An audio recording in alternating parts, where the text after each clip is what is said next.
All right, good afternoon. I don't really have anything to say other than this is my first real taste of COVID, coming back to this city and seeing everything closed. It's amazing because I love this town. I just live downtown, and to see everything empty is really heartbreaking. And it's really my first taste of seeing a northern city in COVID and what has happened to it. So God bless Indianapolis. Did you not ever travel other than for football games? I mean, Yeah, we haven't been, we were here for a game, but it was just in and out. I didn't come down and see where I used to, always hang out. Coach, can we talk about filling the shoes of Tom Brady and how you guys plan to address that if you are in the draft and what you're looking for in a prospect? Well, we addressed it last year. We drafted Kyle Trask #2 for a reason. Fits everything that we want to do as a quarterback, and really liked what I saw for a year. So I doubt drafting is an option. For all the other guys, it's going to be a trade. Well, you don't trade by yourself. You got to have a partner. So that could be out of the question. have you guys closed the door on Tom coming back? Is that so? Oh, that door's never closed. Whenever Tom wants it back, he's back. But so how do you plan for the offseason, though? Do you? Yeah, you just go on because I think if Tom comes back, we'll have plenty of money for him.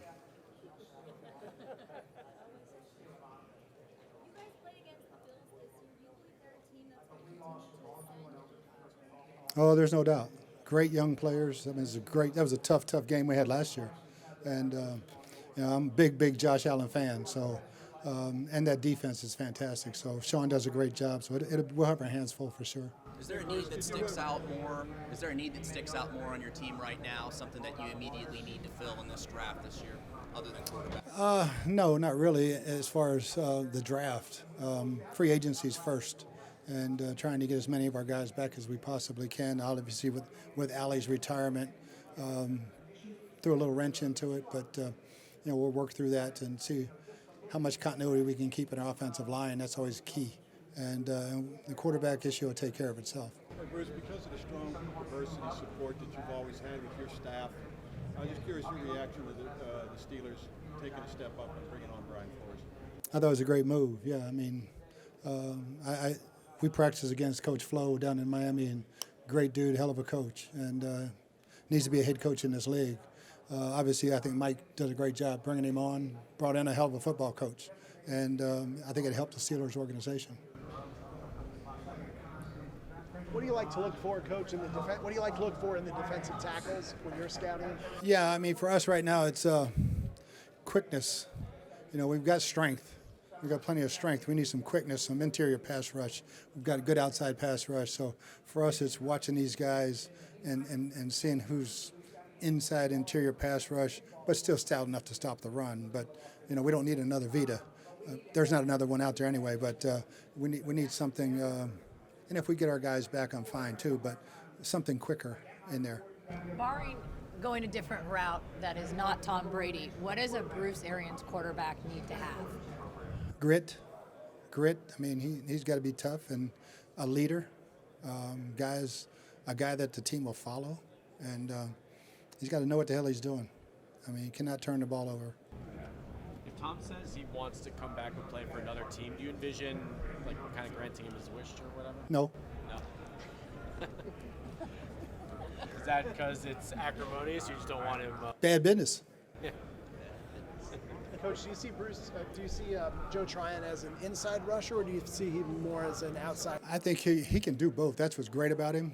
He's going to be a premier outside guy as he learns to use his strength more and not always on all that speed, And but yeah, I think he's going to be a dominant player outside.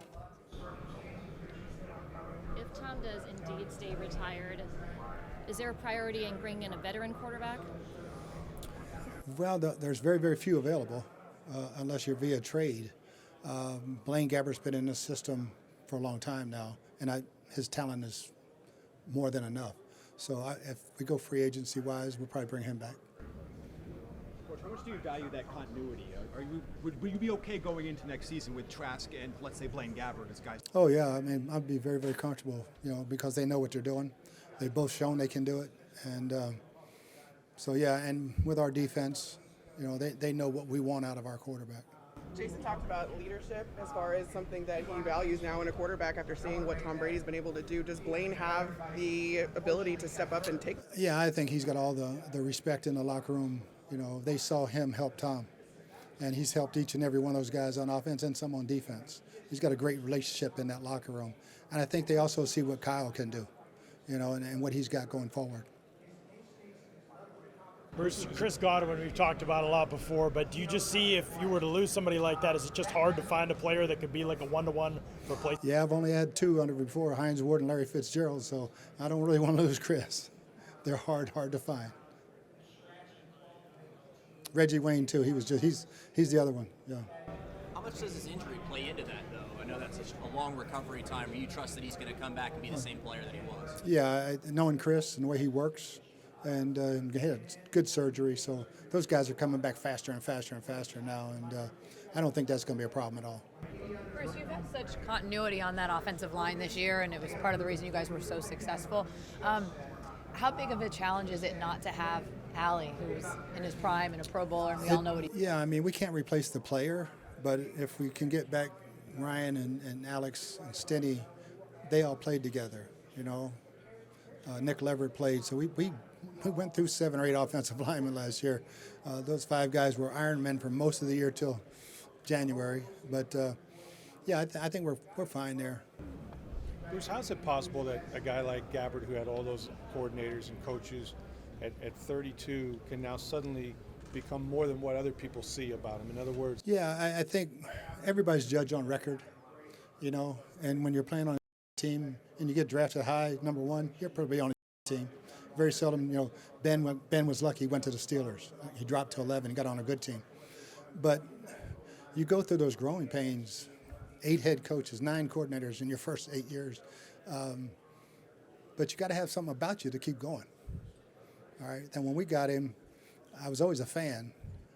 I go back to his rookie year, Jacksonville at Pittsburgh, and they don't block James Harrison off the edge. And he threw a touchdown, and James Harrison hit him in the mouth about time the ball was going out. He jumped up, went and grabbed his guy. I said, he's going to be a player. And, you know, he won 2 big games for us in Arizona when we were decimated with injuries, you know. And so I know what he can do. And I don't judge records from the past. What are you going to do for me today? And I like what he can do for us today. all those experiences make him better because he's seen everything. He's been with. Yeah, he's been in about 8 systems, but he's been in this one 5 years. You know, and he was crucial to Tom's development. You know, and he's got the answers to the test. Now, does he still have the skill level to do it? I think so. Bruce, I know you said it'd be bad business to trade Tom or to grant him that request if he did request it. But what if a team made it worth your while? 5 number ones? Maybe. So it wouldn't tug on your heartstrings at all to do a solid for a guy, you know, that came and played for you guys for 2 No. years? Not at all. No emotional attachment, that kind of decision. We'll play golf. If I beat him, he has to come back. He was only with you guys for 2 years, but how would you kind of sum up the 2-year Tom Brady experience for you guys? Probably as good as you can get. Super Bowl and 42 seconds from a championship game. I mean, more wins in franchise history. So, but it was more than that.